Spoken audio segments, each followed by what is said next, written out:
Why Mossad is considered the most powerful intelligence agency in the world? One of the secrets to their effectiveness is their ability to operate in foreign countries without even sending agents on the ground. In the case of Israel's Mossad, this is made possible by a system known as the Sayanim. The Sayanim are tens of thousands of people, Jews, Zionists, who are members probably of the Bnei Brit, for instance. Bnei Brit is the Jewish Masonry, who occupy high level in all.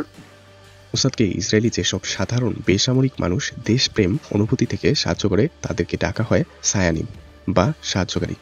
মোসাদের field agent বা কাতসাস তাদেরকে recruit করে। সায়ানিম বহুবচন আর সায়ান একবচন। একজন সায়ানের যদি গাড়ির agency থাকে তাহলে সে তার কোম্পানির গাড়ি মোসাদকে বিনা ডকুমেন্টে ব্যবহার করতে দিয়ে সাহায্য করতে পারে।